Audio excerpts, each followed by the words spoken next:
Hello everyone, and welcome to episode 10 of Books and Stuff. It's been a while since the last episode. Here we are, Wednesday. The last one was last week, Friday.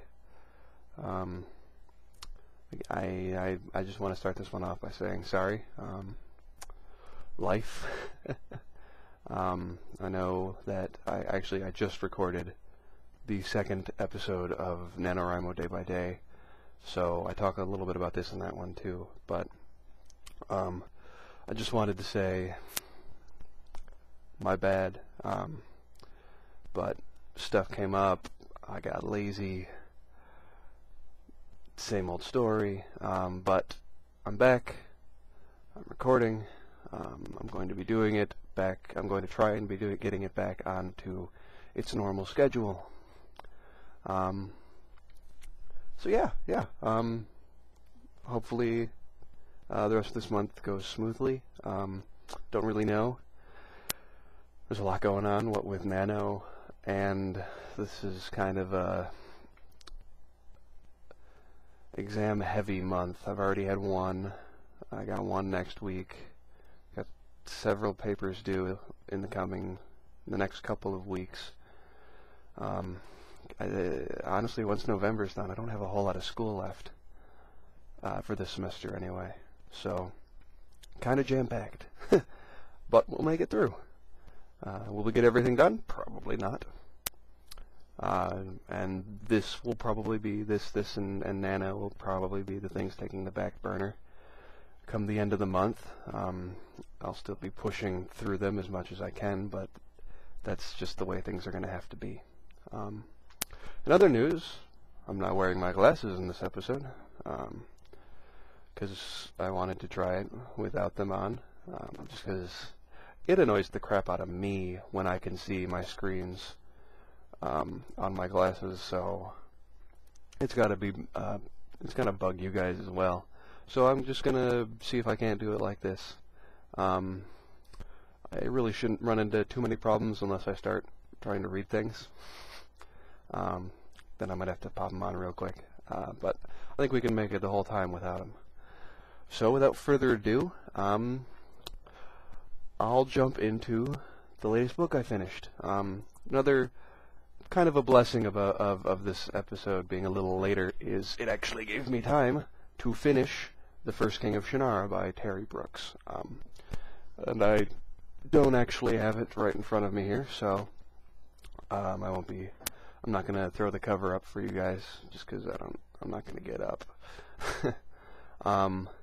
But as I believe I said in a previous episode, this was not the first time I've read this. This is probably the third or fourth time I've read this particular novel. So it was a familiar story to me. This time I was reading it with a review, and kind of reviewing it as I went along, looking at the things that I would want to talk about, things of that nature, and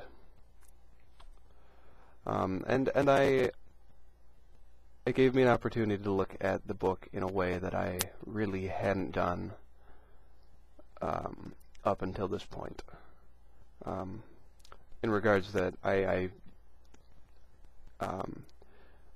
before I began doing all of these book review doodads, I was honestly reading solely for pleasure. And not that there's anything wrong with that. That's a wonderful way to read.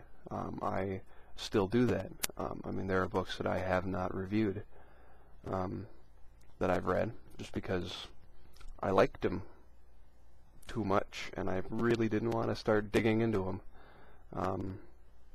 And that was kind of the way I felt about this particular one for a while. But I started looking through it again, and I started to notice some of the good things about the story and some of the bad things. And I guess I'm gonna talk about them right now. So what I like about this particular this particular novel is it is first and foremost a prequel to the first trilogy that Terry Brooks wrote. And it fills in a lot of background information that we just haven't gotten up in the original trilogy. So that's one of my favorite qualities to this book. It allows for a better understanding of the overall storyline in general, which is lots of fun. The biggest problem I have with this one is, while it is around, I'm gonna throw out 600 pages, maybe 550 to 600. It is much too short.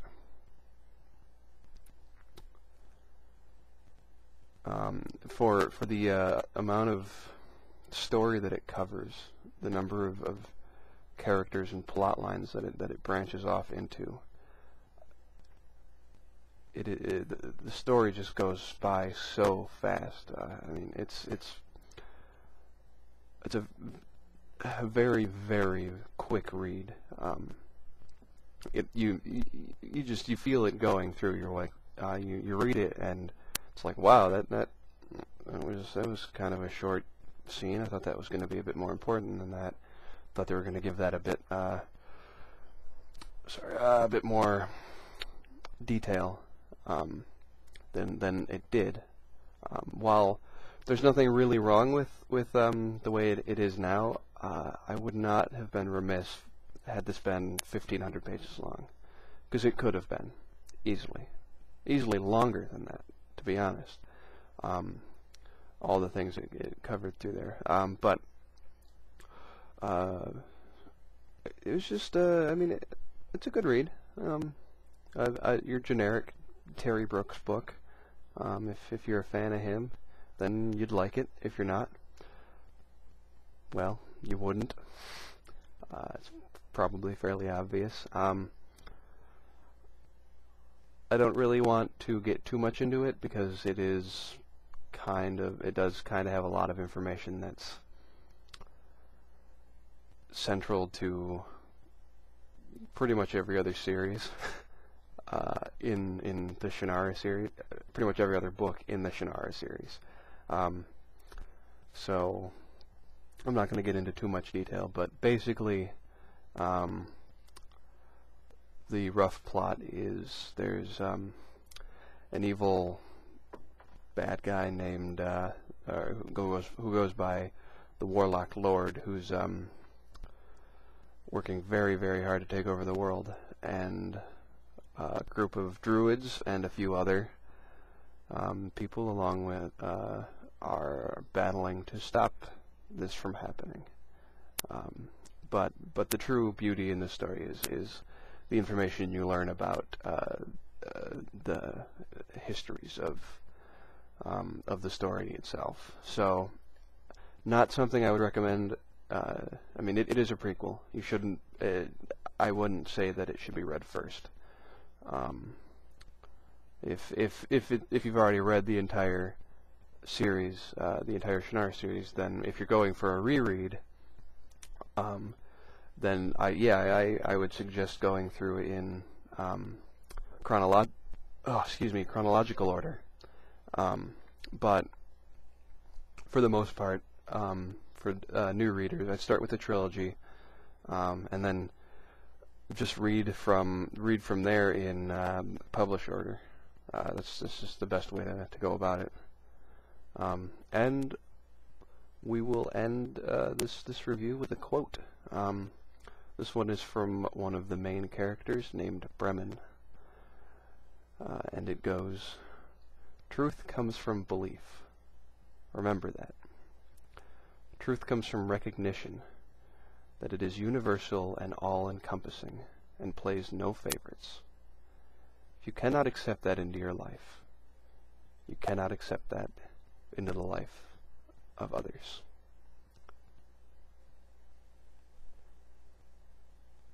I like that. That's a very, very good quote. And that's all I'm going to say on that particular quote. That's one I just want you guys to think about. If you want to tell me what you think about it, leave it in the comments. Shoot an email to the.walkerrealm, the.walker.realm at gmail.com, or put a comment on the Walker Realm. So we move on to Ask Ken. For this episode, I'm actually going to be doing two questions, just because they're on the shorter side in regards to my answers. So I'll just put them together and we'll run with it. Both of them are from SVL 12393, SVL 12393. So that particular person is doing quite well in commenting and asking questions, so the rest of you need to step up. But I'd love to hear some questions from the rest of you people as well. And if not, well, at least somebody's asking, so as long as there's one person, I'll always have questions. So we'll just jump right in here. So the first question asked is, how many books have you read in your lifetime that you can remember? Do you have a specific number or just a figurative number? Okay. About 2 years ago, I actually set out to discover this. Don't know if I ever did. I feel like I found myself a very rough estimate. But I can't remember what it was, and I didn't write it down or anything, or save it anywhere that I now have access to it. So in that regards, I don't have a specific number. It would be somewhere in the realm of thousands. I mean, it would also have to depend on whether or not we're counting rereads into this, because if we're counting multiple readings of the same book, that number is going to get even bigger. But yeah, thousands of books I've read over my lifetime. As I said, short answer, not too much I can do with that one. And I maybe you're asking for something a little bit different, but that's how I'm reading it, so feel free to correct me. The other question asked is, are most of your books purchased, or do you mainly read the books available to you at the public/school library? For the most part, I buy my books. Every now and again, I'll go on streaks to the library. There was a period, I'm trying to remember, I think 2 summers ago, where I just didn't have money and just didn't want to spend money, to be more specific. So I spent a summer reading a couple of series out of the library in my hometown, and it was nice. I mean, I have no problem with libraries. I think they're wonderful things. The only problem was, after that summer finished, I realized, wow, I want to read those books again. But I didn't have them, and I was no longer by that library, or actually any library that carried them. So I had to begin purchasing those books, which isn't the worst thing in the world. I didn't mind it too much. I mean, it's not like I had to pay for them twice. But that's the only, if I read a book and I like it, I want to have it forever. So there'll be small periods where I'll maybe get 10 or so books from the library. But for the most part, I just grab up as many as I can with what money I have. For the most part, I was a Barnes & Noble buyer. I've been backing off that recently and moving to places like Amazon, buying used more often, just because they're so much cheaper online. I mean, you can get books for pennies on the dollar, and it's just nicer to spend $1.42 as opposed to $10 or $15. So, I mean, yeah, I tend to purchase most of my books. That's all I have for this episode. I'll see you guys on Friday, so not too long before the next one comes out. Please remember to like and comment, and I'll see you all later. Have a wonderful day.